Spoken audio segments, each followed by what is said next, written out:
Eh bien, bonjour, Patrick Blanchon, artiste peintre, et je continue à réaliser en fait ces émissions sur la créativité.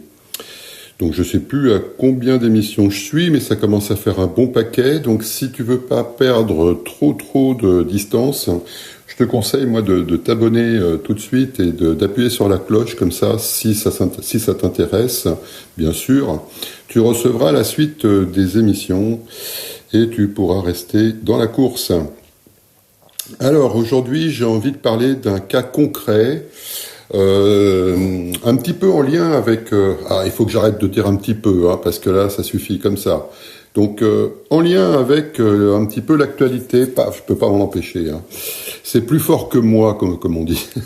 Donc, quelque chose en lien avec l'actualité, c'est-à-dire que là, on parle beaucoup, en fait, des petits commerces.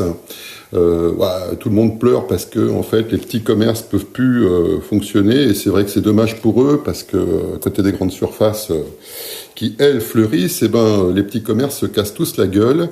Et dans les petits commerces, moi j'inclus les artistes, parce que les artistes, quand on est déclaré, qu'on paye des charges et qu'on nous interdit en fait de travailler, puisque c'est ça finalement, on peut plus faire d'expos, on peut plus faire de vernissage dans les expos, on peut plus donner de cours, que ce soit dans les ateliers ou bien dans les associations dans lesquelles on se rend d'habitude.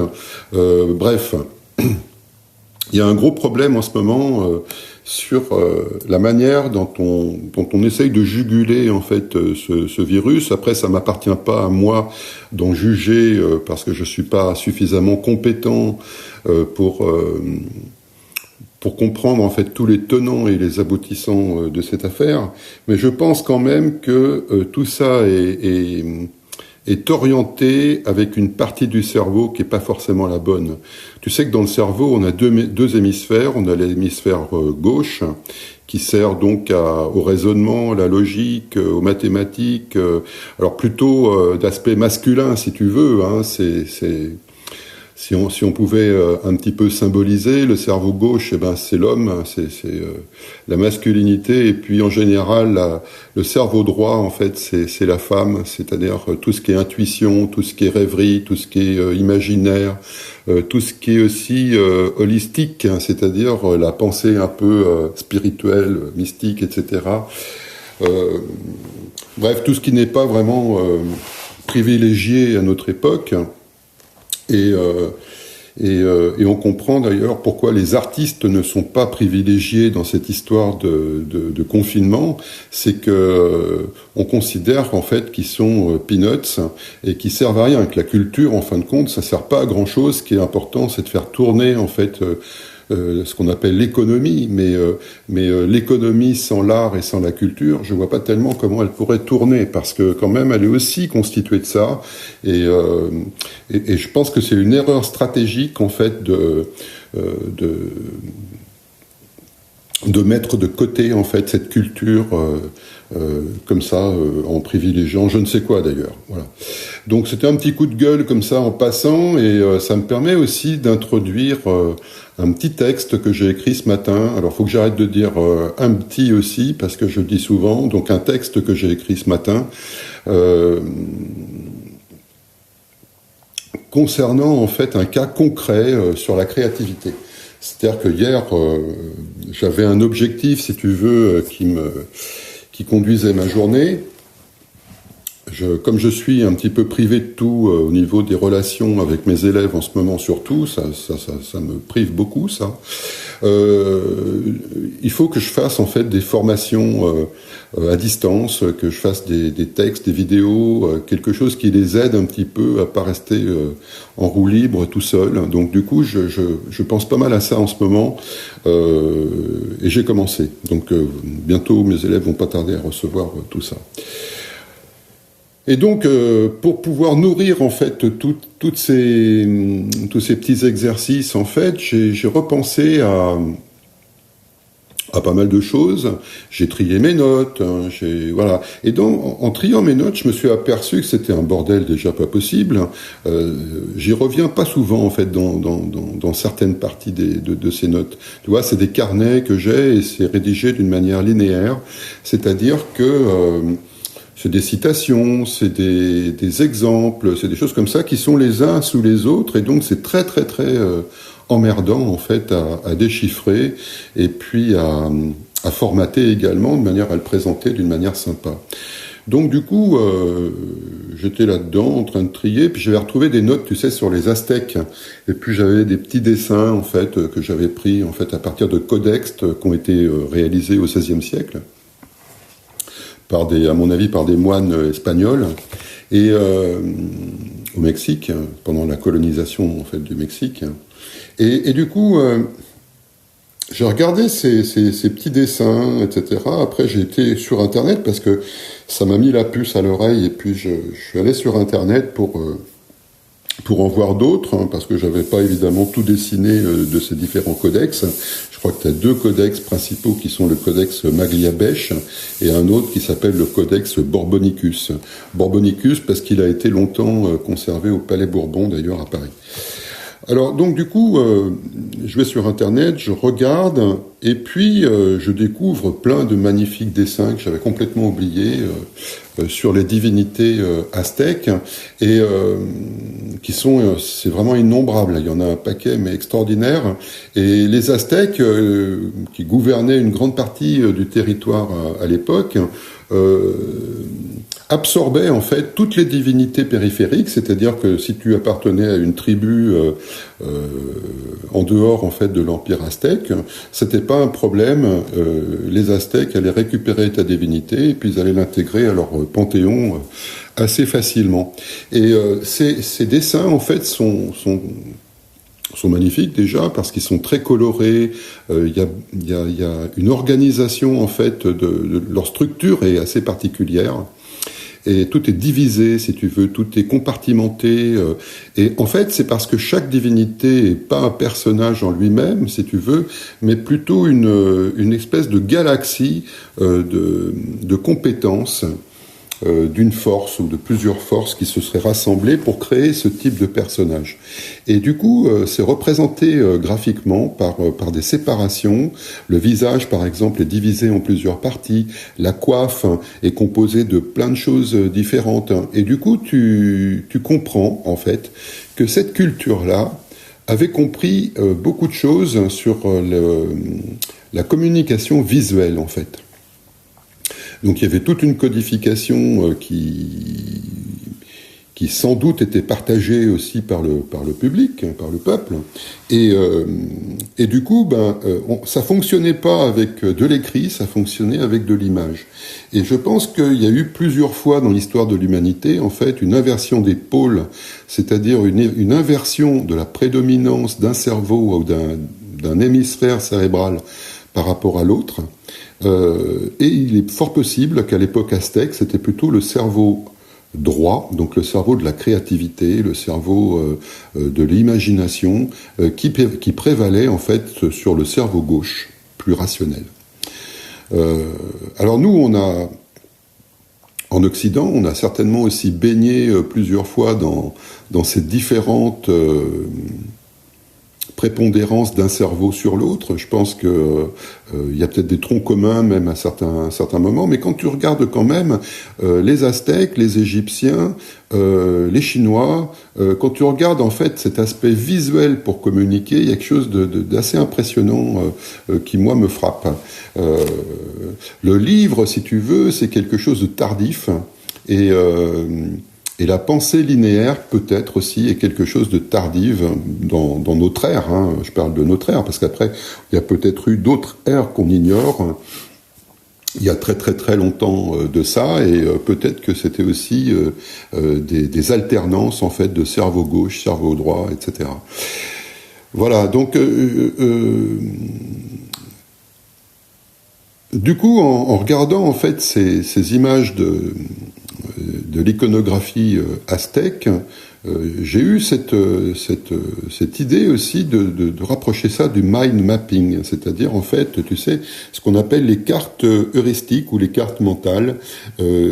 Alors ça existe aussi depuis très longtemps, puisque les Grecs utilisaient déjà cette technique-là. C'était une technique en fait qui s'appelait la technique majeure, je crois, où en fait ils spatialisaient la connaissance. Ils spatialisaient la connaissance en certains lieux. Alors c'est pour ça que du coup on a cette expression qui nous est restée en premier lieu, par exemple, parce que, alors je me rappelle plus de son nom, c'était un philosophe qui pour construire en fait ses discours, c'était un orateur, donc c'était Démosthène en fait, voilà, je me rappelle. C'est Démosthène qui a découvert ça, je crois, et le même qui mettait des petites pierres dans sa bouche pour apprendre à porter sa voix, parce qu'il bégayait beaucoup. Et du coup, lui, il s'était imaginé un temple avec des piliers. Et dans chaque pilier, eh ben, il attribuait en fait un certain nombre de paramètres de son discours, une partie de son discours. Après, on passait au deuxième pilier, au troisième pilier, etc. Et c'est pour ça que l'expression en premier lieu nous est restée. Et donc, du coup, cette connaissance à l'appui de la spatialisation, elle est très intéressante parce qu'elle est beaucoup plus directe, beaucoup plus efficace. Elle fonctionne plus en adéquation avec notre organisation neuronale ou synaptique. Si tu regardes une photographie en fait vraiment agrandie, où on voit les synapses et les neurones, tu vois tout un univers en fait de petites étoiles comme ça avec des branches qui sont reliées les unes aux autres. Et c'est comme ça que l'information passe, comme ça qu'elle est reliée. Et c'est pour ça qu'on peut avoir cet esprit analogique parce que, comme tu le sais certainement, dans la mécanique quantique, une particule, elle peut être à tous les endroits en même temps. C'est-à-dire que si tu interagis avec une particule et qu'elle est liée à une autre en fait, mais ça peut être à des années-lumière, et ben ce que tu produis sur cette particule, l'autre qui est à des années-lumière, elle peut en prendre connaissance. Et du coup, dans ce cosmos, si tu veux, cérébral, où il y a toutes ces galaxies en fait de synapses, de neurones, etc., tu peux très bien imaginer en fait qu'il y ait des liens analogiques comme ça qui proviennent justement de cette découverte qu'on a fait maintenant, mais qui peut-être était connue déjà des anciens, de l'analogie, quoi, en fait. Et je suis en train de faire un gros pataquès, j'ai l'impression, mais c'est pas grave, je continue.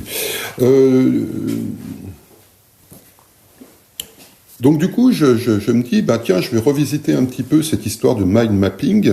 Et donc, alors c'est Tony Buzan qui a un petit peu modernisé tout ça, parce qu'il a beaucoup étudié tout ce qui est neurolinguistique, psychologie, etc. Donc, à un moment donné, il s'est intéressé aussi à l'histoire de la pensée, si tu veux, il est tombé sur les Grecs, il a trouvé cette idée, en fait, de spatialisation de la connaissance, et l'idée lui est venue, en fait, d'inventer les cartes mentales telles qu'on les connaît aujourd'hui, qu'on retrouve un petit peu partout sur nos écrans d'ordinateur.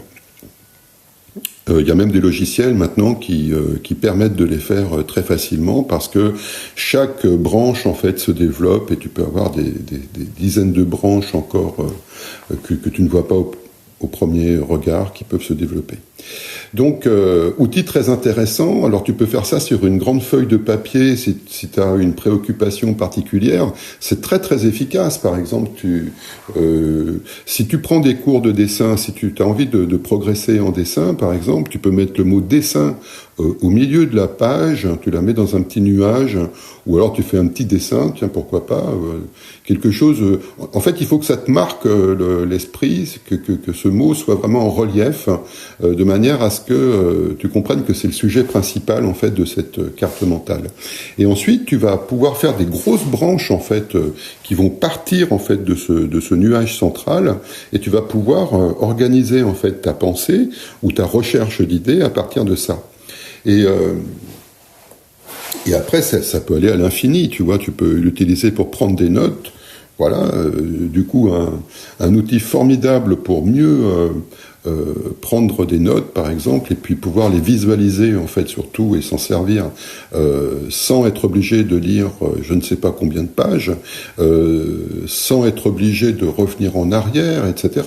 Là, sur une seule feuille, tu pourrais avoir, en fait, l'essentiel de tes notes. Alors ça veut dire quoi? Ça veut dire qu'en fait, il y aurait pas grand-chose en fait à retenir de tout ce qu'on écrit quand on note, tu vois. Ça veut dire qu'on s'y prend pas bien. Ça veut dire qu'on en met trop. On sait pas comment faire, surtout. Voilà. La plupart du temps, on sait pas comment faire. C'est pour ça qu'existe en fait ce terme de mots-clés aujourd'hui sur Internet.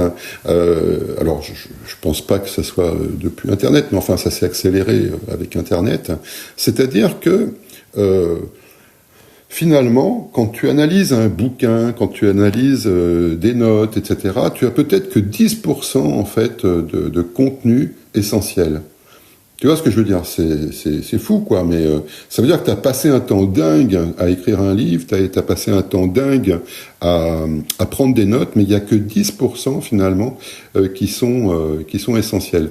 Et étrangement, quand quelqu'un lit un texte, n'importe lequel, il va retenir que 20% à peu près, dans le mieux des cas, dans le meilleur des cas, que 20% en fait de ce qui est écrit. Alors tu vois, il y a une corrélation en fait entre ce qu'on peut trouver comme essentiel en fait dans un ouvrage et puis ce qu'on en retient. Il y a une espèce de lien. Alors imagine que d'un seul coup ça soit en adéquation tout ça. Imagine que qu'on arrive à extraire en fait l'essentiel en fait d'une prise de note pour la retenir tout entière.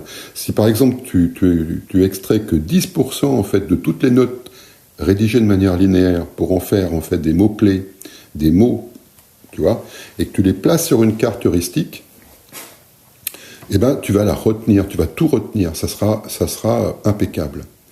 Voilà, donc du coup, je réfléchissais à tout ça, parce que j'avais cette idée aussi de ne pas perdre trop de temps pour faire ces petites formations pour mes élèves, tu vois. Comme je suis pas toujours très doué en informatique, il faut que je sois assez efficace au point de vue du système, pour pas que je m'en mêle les pinceaux, que je me casse les pieds tout seul, tu vois. Donc du coup, je remonte à la base et je me dis quel est le système le plus simple, en fait, pour faire comprendre les choses. C'est toujours par là, en fait, que je passe quand je prépare mes cours. Et du coup, de fil en aiguille, alors il y a cette histoire tu vois, je reprends un petit peu le cours de l'histoire, il y a la découverte, en fait, de notes où je retrouve, en fait, des dessins sur l'iconographie aztèque. Ensuite, ça me fait penser à Tony Buzan et puis ses mind maps. Et puis après, il y a une histoire aussi de bouquins aussi que j'ai dans ma bibliothèque de Hokusai. Hokusai, c'était un peintre japonais qui a énormément produit de petits manuels, en fait. Tu sais, c'est à l'époque du colportage, tu avais des vendeurs ambulants qui vendaient des petits bouquins et ceux qui voulaient apprendre à dessiner, ben, ils les achetaient et ils avaient un tas de ressources à l'intérieur pour comprendre en fait comment dessiner un bonhomme, pour dessiner une tortue, pour dessiner des fleurs, etc. Et donc Hokusai, il faut savoir que dans les pays asiatiques comme le Japon, la Chine, le dessin est souvent lié avec la calligraphie. Et la calligraphie a déjà des règles assez précises, et c'est donc normal en fait que le glissement vers le dessin entraîne aussi un glissement des règles. Et du coup, Hokusai a rédigé en fait ces petits manuels en parlant de trois styles en fait différents pour apprendre le dessin. Et donc il a mis des petits pictogrammes à côté de chaque illustration en fait qu'il effectuait, de manière à ce que l'étudiant puisse reconnaître à chaque fois par ce signe en fait à quelle école l'illustration appartenait. Et au XIXe siècle, ces petits bouquins sont arrivés en Occident, en Europe, en France, et évidemment que les artistes se sont rués dessus parce que c'était une mine d'or, tu vois. Et tous les artistes impressionnistes de cette époque-là se sont beaucoup inspirés en fait des manuels de Kusai notamment, mais d'autres aussi, hein, parce que Kusai a fait des petits, il y a eu des élèves, il y a eu des voilà. Donc à un moment donné, en France, c'est ce qu'on appelait à un moment donné les estampes japonaises aussi, mais ça c'est un peu une caricature parce que tout l'apport en fait de ce dessin et de cette peinture chinoise et japonaise a été bien plus importante que cette petite chose qu'on appelle les estampes. Enfin, c'est pas une petite chose, c'est beau les estampes japonaises, mais voilà, ça c'est tourné un petit peu en ridicule aujourd'hui, quoi. Mais à l'époque, en fait. Beaucoup d'artistes avaient été intéressés par la lecture de ces petits manuels. Et notamment, je sais plus si c'est vraiment lui, mais bon, ça sera à vérifier. Je crois qu'il y a un des Goncourt, en fait, qui était très amateur, en fait, de ce genre de littérature, qui était tombé, en fait, sur le manuel... comment il s'appelait, ce manuel, exactement je regarde dans mes notes si j'ai marqué.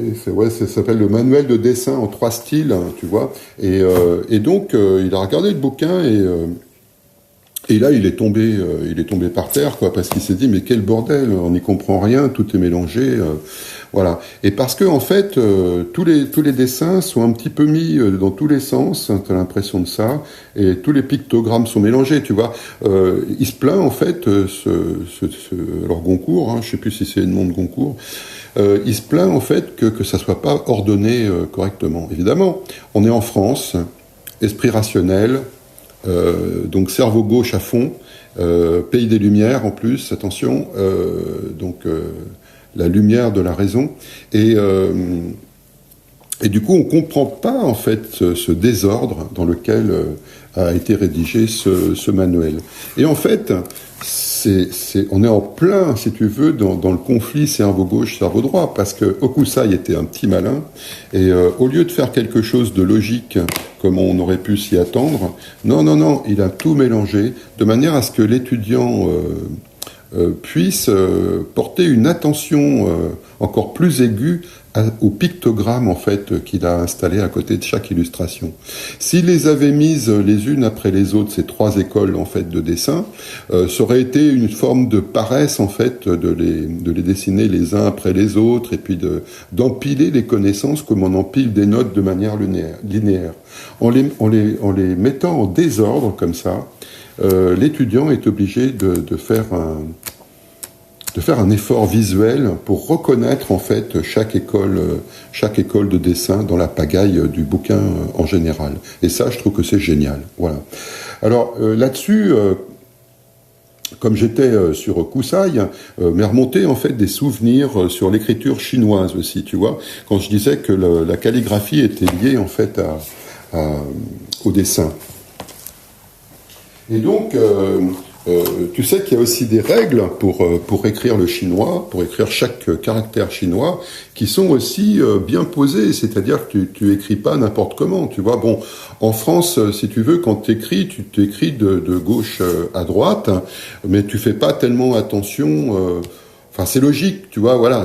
J'ai que ce mot-là à dire, c'est logique, puisque j'ai appris, moi, comme ça, si tu veux, tu commences par, si j'écris mon prénom, je fais le P, le A, le T, le R, voilà. Mais le P, si tu veux, comment je le fais? Tiens, je vais le faire avec toi, parce que du coup, j'ai un doute.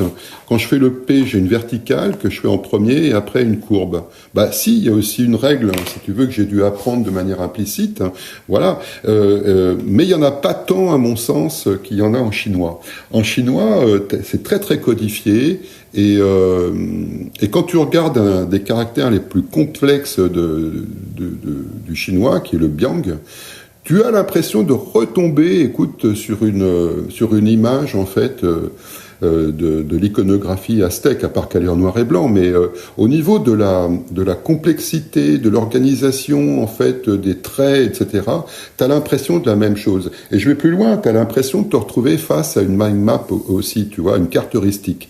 Alors c'est quand même un peu fort en café de retrouver ces 3 éléments, si tu veux, de manière analogique comme ça dans une même journée.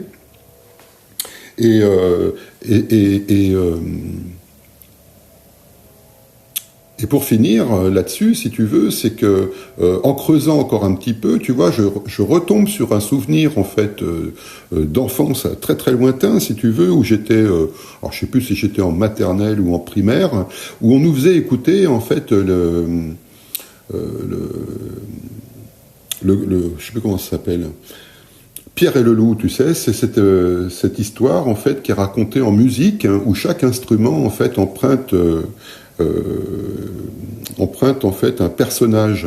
Donc à chaque fois que Pierre, par exemple, qui est un petit gamin, arrive, tu le comprends parce que la mélodie est joyeuse.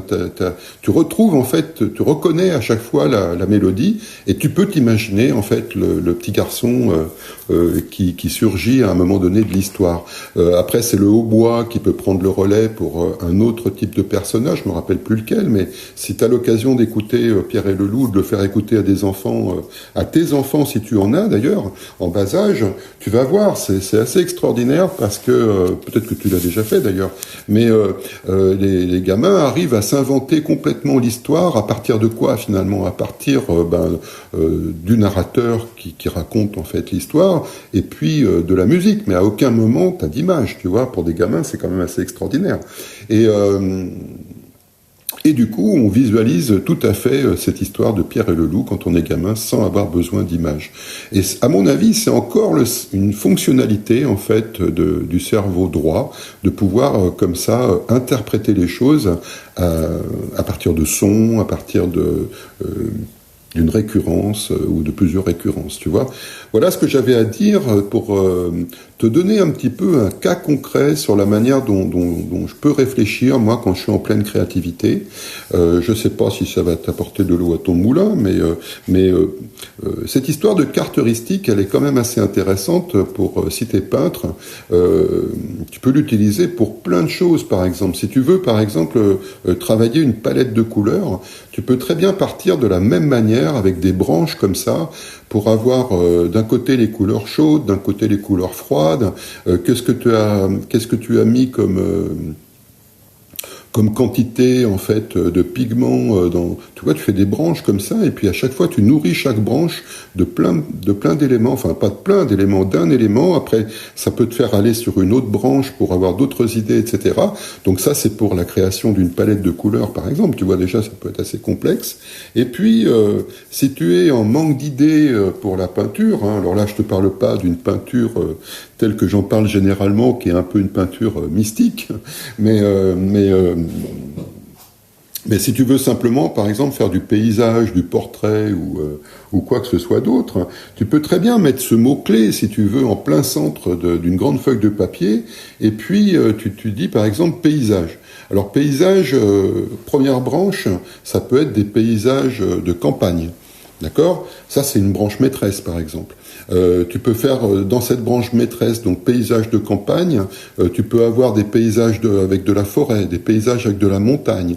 Tu vois, à chaque fois, tu tires une petite branche. Et puis, tu peux encore diviser chaque branche en autres petits segments, et puis tu vas préciser de plus en plus, tu vois, des idées comme ça qui vont arriver. Et à la fin, quand tu auras terminé en fait ta carte mentale en fait sur le paysage, tu peux appeler la carte mentale du paysage, tu vas avoir un point de vue global comme ça sur toutes tes possibilités en fait de faire du paysage, et ça va être extraordinaire parce que tu n'auras pas à bouquiner 36 fois tes notes, etc. Tu peux même l'afficher dans ton atelier si tu as un atelier et puis y revenir régulièrement, tu vois, peut-être même rajouter des choses, peut-être